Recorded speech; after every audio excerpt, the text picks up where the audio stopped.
Alors nous sommes le principal employeur de la ville, la mairie. Il y a 1800 agents communaux, plus d'une centaine de métiers, mais c'est très important parce que c'est le service rendu à la population. Vous voyez, là-bas, là, vous avez une médiathèque, juste ici, et puis là-bas, il y a un CMS, un centre médico-social. Donc ce sont des métiers extrêmement différents et c'est évidemment absolument nécessaire.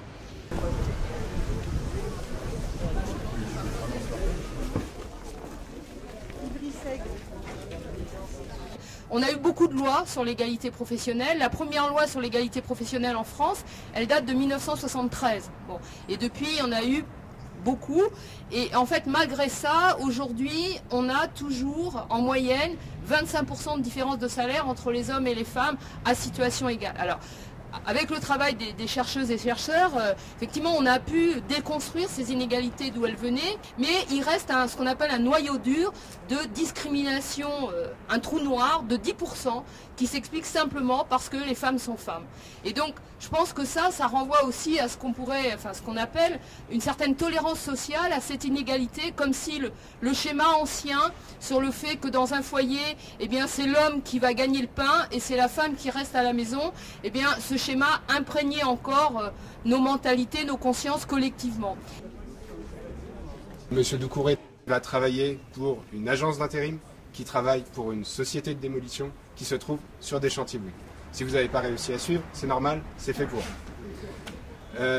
Et donc, il va se retrouver, entre-temps, donc, depuis le temps qu'il est parti, effectivement, les entreprises de bâtiment ont énormément développé et la sous-traitance et l'intérim, qui permet de diluer les responsabilités patronales, qui permet pour Bouygues, mais aussi pour Vinci, pour Eiffage, les principales boîtes du bâtiment, de transformer de leur point de vue ce qui était auparavant des contrats de travail en contrat d'entreprise. Au lieu d'avoir à dealer avec des ouvriers, de faire des contrats de travail et d'être du coup soumis au code du travail, je fais des contrats commerciaux avec des agences d'intérim, avec des entreprises sous-traitantes, donc j'ai des contrats d'entreprise que je peux rompre beaucoup plus facilement.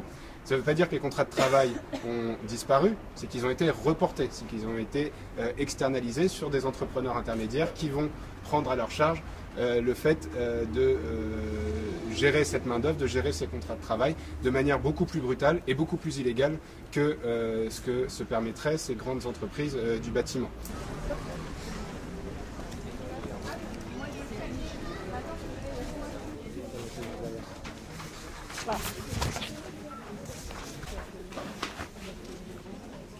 C'est la partie invisible du travail, c'est-à-dire ce qui n'est évidemment pas prescrit, qui n'est pas réel, qui n'est pas dans le cahier des charges, qui n'est pas dans la demande, qui est cette façon sensible qu'on a d'entretenir une relation avec son activité. Et évidemment, par l'audition, lorsque vous passez votre temps à écouter des lieux de travail uniquement avec des micros et que vous les écoutez après et que vous les faites entendre aux gens après, il naît tout d'un coup une prise de conscience de tout ce qui se passe pendant l'activité, qui vient de vous-même, ou qui vient des autres, ou qui vient du contexte, qui vient de l'environnement, qui vient de l'acoustique, et qui révèle des choses dont évidemment on n'a pas conscience tous les jours parce qu'on est pris dans une causalité. On est pris dans des causalités successives qui fait que les conditions de la causalité, c'est-à-dire les matières sonores, les types de résonance, les transmissions, les regards, tout ça ne s'entend plus puisqu'on n'entend pas, puisqu'on n'entend que le bruit de l'action.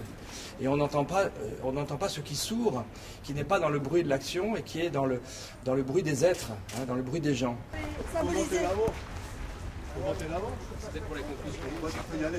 On dit aujourd'hui souvent que les jeunes sont très individualistes, donc voilà, si on est individualiste aujourd'hui, aussi il y a des mécanismes qui vont fabriquer cet individualisme et éventuellement aussi faire en sorte que ces jeunes se tiennent à l'écart, notamment des syndicats. Si nous parlons du travail, il faut en même temps associer les conditions même de liberté pour pouvoir discuter d'un autre travail. Au moment où la question se posait de nouvelles méthodes de gestion, on a quand même souvent considéré que c'était de la bricole et qu'en tout cas, le syndicaliste ne devait pas se mêler de ça. Eh bien si, il doit s'en mêler. Non pas pour tomber dans ce panneau, mais précisément pour expliquer comment on peut travailler autrement, dans d'autres conditions, avec, sur le terrain, une vraie démocratie. Une démocratie qui est celle qui préserve et qui garantissent le travail vivant.